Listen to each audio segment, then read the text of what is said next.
ನಮಸ್ಕಾರ ರೀ ಬಂಧುಗಳೇ. ಇವತ್ತು ನಾವು ಅಮೇರಿಕಾದ ರಾಜಧಾನಿ ವಾಷಿಂಗ್ಟನ್ DC ಯಲ್ಲಿರುವಂಥ ಹಲವಾರು ಐತಿಹಾಸಿಕ ಮತ್ತು ಪ್ರಸಿದ್ಧ ಸ್ಥಳಗಳನ್ನು ನೋಡ್ಲಿಕ್ಕೆ ಹೊಂಟೇವ್ರಿ. ಬರ್ರಿ ಹಂಗಾದ್ರೆ ಈ ಸುಂದರ ಪ್ರವಾಸ ಹೆಂಗೈತಂತ ನೋಡೋಣಂತ.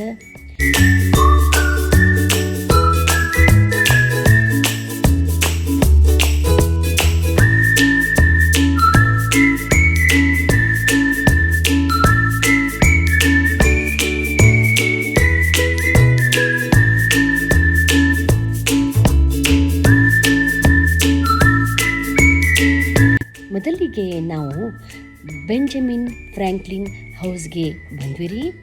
ಇಲ್ಲಿ ಒಂದು ದೊಡ್ಡ ಬೃಹದಾಕಾರದ ಕಟ್ಟಡ. ಬೆಂಜಮಿನ್ ಫ್ರಾಂಕ್ಲಿನ್ ಅಮೇರಿಕಾದ ಮಹಾನ್ ಸ್ಥಾಪಕರಲ್ಲಿ ಒಬ್ಬರು. ಅಮೇರಿಕಾದ ಸ್ವಾತಂತ್ರ್ಯ ಹೋರಾಟದಲ್ಲಿ ಪ್ರಮುಖ ಪಾತ್ರ ವಹಿಸಿದ್ದರಲ್ಲದೆ ವಿಜ್ಞಾನಿ, ಲೇಖಕ ಹಾಗೂ ರಾಜತಾಂತ್ರಿಕರಾಗಿಯೂ ಪ್ರಸಿದ್ಧರಾಗಿದ್ದರು. ವಿಜ್ಞಾನ ಮತ್ತು ದೇಶದ ಅಭಿವೃದ್ಧಿಗೆ ಅವರು ನೀಡಿದ ಕೊಡುಗೆ ಇಂದಿಗೂ ಅಮೇರಿಕಾದ ಹೆಮ್ಮೆಯಾಗಿತ್ತು ನೋಡ್ರಿ. ಮುಂದೆ ಸಾಲು ಸಾಲಾಗಿ ನಿಂತಿರುವ ಅಚ್ಚುಕಟ್ಟಾಗಿ ನಿರ್ಮಿಸಿದ ಭವ್ಯ ಕಟ್ಟಡಗಳು ಈ ವಾಷಿಂಗ್ಟನ್ ನಗರದ ಸೌಂದರ್ಯ ಮತ್ತು ಶಿಸ್ತಿನ ಪ್ರತೀಕ ಆಗ್ಯಾವ್ರಿ.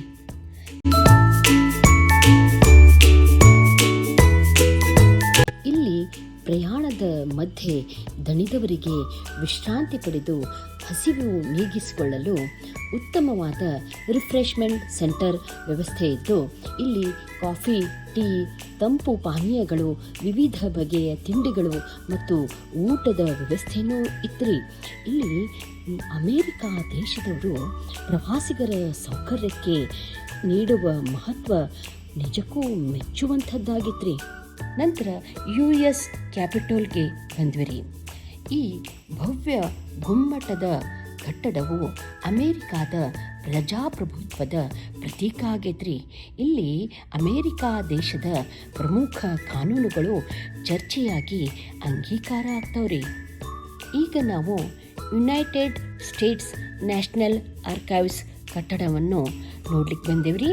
ಅಮೇರಿಕಾದ ಅತ್ಯಂತ ಅಮೂಲ್ಯ ಐತಿಹಾಸಿಕ ದಾಖಲೆಗಳನ್ನು ಇಲ್ಲಿ ಸಂರಕ್ಷಿಸಲಾಗಿತ್ತು. ಇದರ ಪಕ್ಕದಲ್ಲಿರುವಂಥ ಸುಂದರ ಕಾರಂಜಿ ಆ ಪ್ರದೇಶದ ಸೌಂದರ್ಯವನ್ನು ಮತ್ತಷ್ಟು ಹೆಚ್ಚು ಮಾಡೈತ್ರಿ.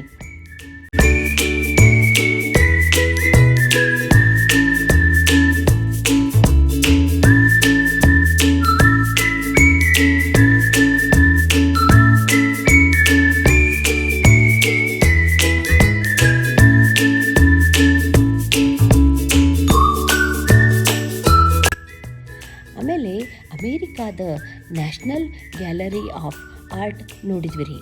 ವಿಶ್ವದ ಅನೇಕ ಅಮೂಲ್ಯ ಚಿತ್ರಕಲೆಗಳು ಮತ್ತು ಶಿಲ್ಪಕಲೆಗಳ ಸಂಗ್ರಹ ಇರುವಂಥ ಈ ಭವ್ಯ ಕಲಾಮಂದಿರ ಕಲಾಪ್ರಿಯರಿಗೆ ಸ್ವರ್ಗನ ಆಗೈತಿ ನೋಡ್ರಿ.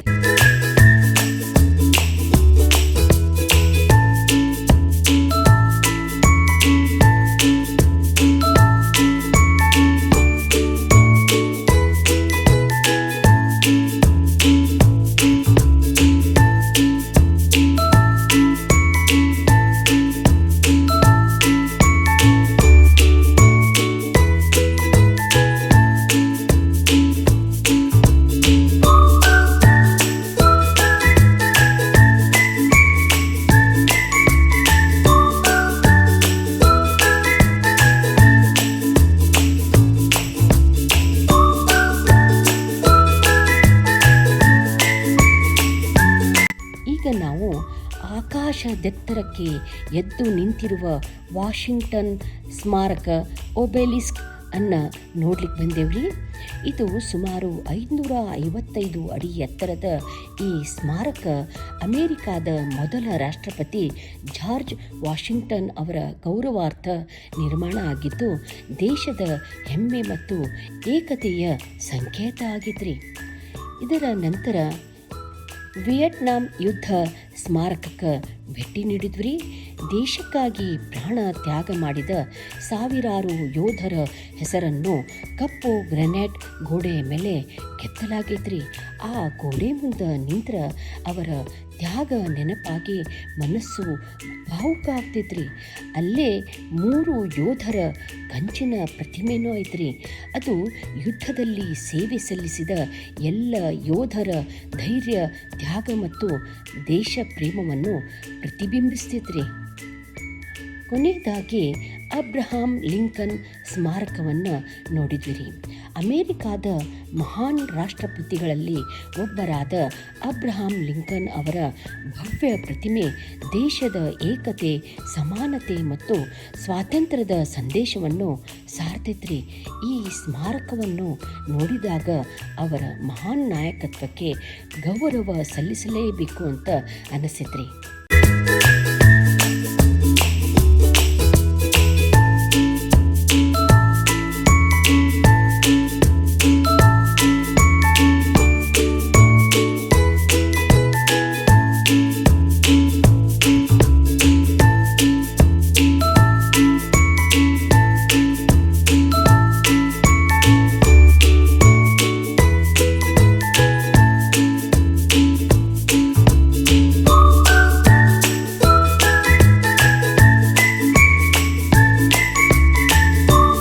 ಆತ್ಮೀಯ ಬಂಧುಗಳೇ, ಇಂದಿನ ಈ ಪ್ರವಾಸ ನಮಗೆ ಅನೇಕ ಐತಿಹಾಸಿಕ ವಿಷಯಗಳನ್ನು ತಿಳಿಸಿಕೊಟ್ಟೈತ್ರಿ ಮತ್ತು ಜೀವನ ಪೂರ್ತಿ ನೆನಪಿನಲ್ಲಿ ಉಳಿಯುವ ಸುಂದರ ಅನುಭವ ನೀಡೈತ್ರಿ. ಇಂತಹ ಇನ್ನಷ್ಟು ಆಸಕ್ತಿದಾಯಕ ಪ್ರವಾಸಗಳು, ಹೊಸ ಸ್ಥಳಗಳು ಮತ್ತು ಉಪಯುಕ್ತ ಮಾಹಿತಿಗಾಗಿ ನಮ್ಮ ಚಾನಲನ್ನು ತಪ್ಪದೇ ಸಬ್ಸ್ಕ್ರೈಬ್ ಮಾಡಿರಿ. ಮತ್ತು ಈ ವಿಡಿಯೋ ನಮ್ಗೆ ಲೈಕ್ ಆದ್ರೆ ಲೈಕ್, ಕಾಮೆಂಟ್ ಮತ್ತು ಶೇರ್ ಮಾಡಿರಿ. ಮುಂದಿನ ವಿಡಿಯೋ ಒಳಗೆ ಮತ್ತೆ ಭೇಟಿಯಾಗೋಣ್ರಿ. ಧನ್ಯವಾದ.